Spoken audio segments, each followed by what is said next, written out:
Good afternoon, ladies and gentlemen. Welcome to another Propagandacast Addendum with me, your host, Imperial Dane. Today, covering another part of the veterancy series. This time, more, veterancy options. And when I'm talking more veterancy options, I'm talking something, roughly a bit like the Oberkommandowers, but at the same time, much deeper with a bit more purpose to it rather than just stat boosts.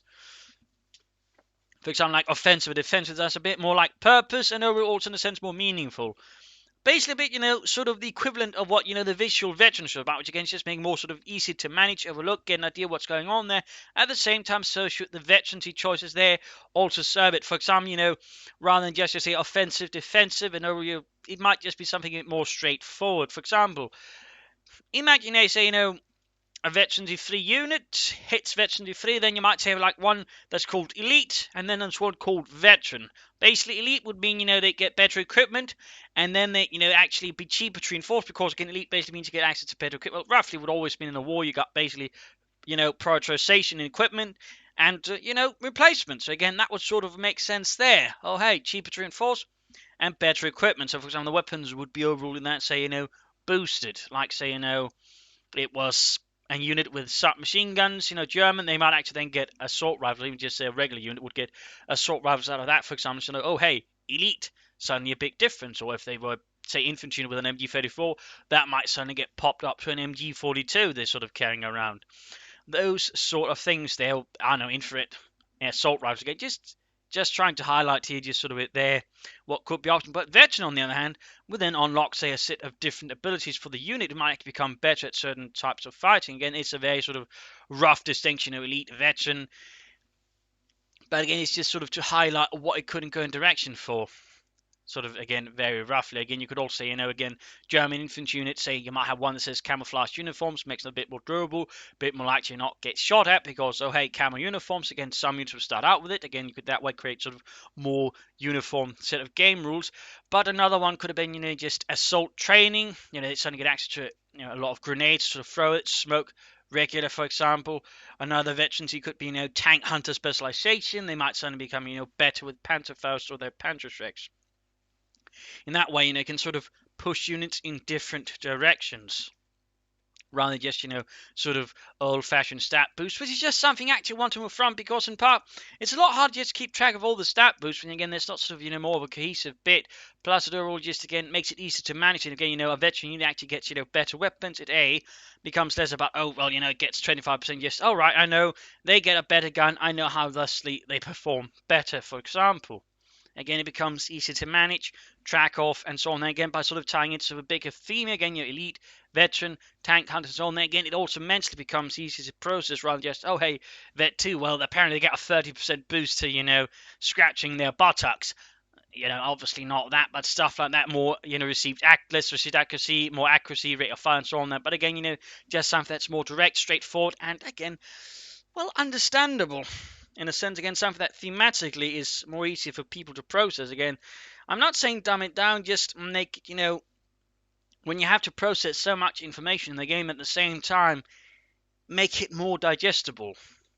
Make it more digestible, easier. Again, in actual war, most people have a large chain of command to go through. And again, in an RTS, that's not the case. It's basically one guy handling everything. So rather, have to sort of make things more digestible for them in what they're processing. Again, that way, more choices, of course, is good. Always, forces more players to allow them also to specify the play style. Maybe some again wants a large elite force, more veteran force, more tank hunter bit there again. Sort of gives them a bit more chance to sort of modify things as they go along. But then sort of tying into, again, sort of themes of veterancy, it becomes also a bit more easy to keep track of. And again, with tanks, obviously can't quite do the same thing, because that'd just be silly. But again, there's sort of those visual markers. At the same time, you could still, just go for, themes like, oddball, which might, not for some more specific, unique choices there. You could say an American tank, again, veterans would be a bit specific, and get actually to armor piercing rounds at veteran 3, because, oh, hey, he's been, roaming around there, rummaging about in the ammunition store, where he probably shouldn't be, and grabbed himself some armor piercing rounds, which technically belongs to the tank destroyer chaps. But again,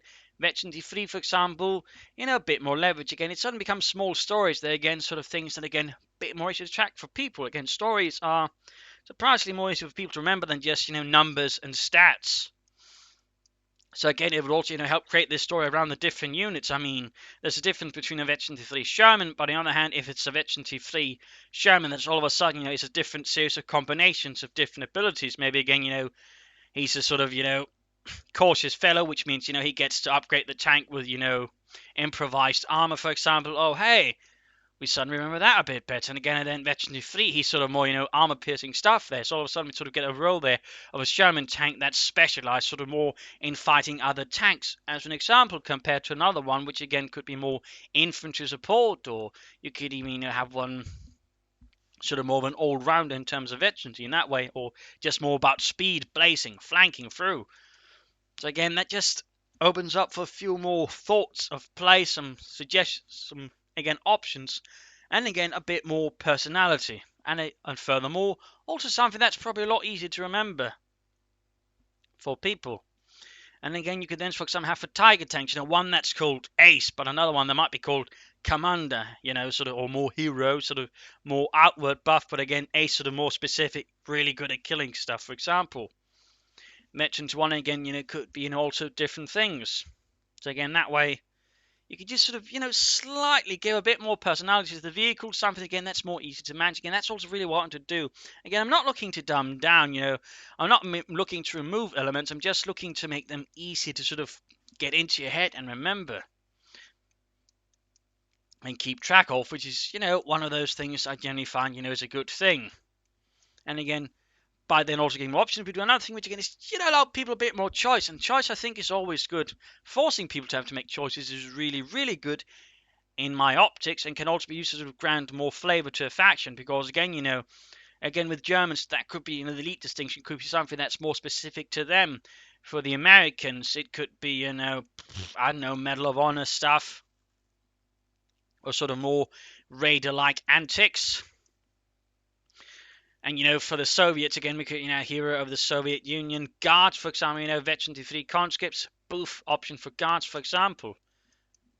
Great stuff, right? Or Frontniki and penal troops. Again, all sorts of little sort of fake touches you can then actually add to the units. In particular, then you sort of keep up the visual flourishes part. But again, by also just giving them actual weapon upgrades, again, it sort of becomes also more easy to keep track of. Unless you're just, oh, hey, again, just slightly, buffed up rifles. Again, you suddenly, we actually sort of also directly see that, oh, hey, this unit suddenly is better because, again, it perhaps got better submachine guns or assault rifles, or better light machine gun, or the heavy machine gun crew suddenly switched to the MG-34 with an MG-42. All those little sorts of things can then also, make a difference.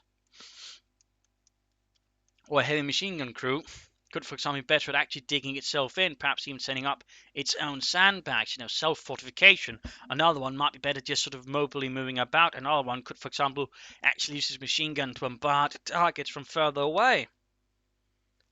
So again, I'm a bit worried I might be rambling a bit more with this one, but hopefully it sort of gets through. It's just a bit of a topic again. I've sort of, again, really broad, really big. I'm trying to cut it down into sort of smaller videos, but again, more choices, but at the same time in a way that's sort of framed more sort of, story elements, I suppose, but also something that makes sense and it's easy to remember. And also just gives that feeling, a bit of history and so on. Again, oh, hey, elite, yeah, cool, or, raiders, for example, again, for, say, riflemen or commandos or something like that. All these little things, again, just gave you those little few more touches. A bit more history and a bit more feeling and a bit more viscerality. And again, just to sort of keep that in mind, apparently someone confused, again, I'm specifically in this for future company heroes. Unless I say specifically for this company heroes too, for example, I generally will mean for future company heroes 3, I want to see this stuff in. A bit like, the whole Italy 1943. I'm not saying, add Italy 1943 to companies 2, because that's just going to be an absolute disaster. I mean, again, for this, for example, add a more sort of deeper but superficially cleaner veterancy system that, again, is more easy to digest and understand for the player in Company Heroes 3, not in Company Heroes 2, because, again, that just been an absolute nightmare without end. So again, that's rather what we're looking into there. So yeah, there we go. I think I'll just keep repeating myself too much, but hopefully this is, understandable. Hopefully something you like. And if you do, again, let Relic know, tell them, share the video to them. And again, you just talk about it on the forums. And also hope you enjoyed this video, and again hope it was digestible, understandable. If it was, subscribe, like, share it, and so on. This is Imperial Dane signing off for today, and hope to see you all for another video. Cheers.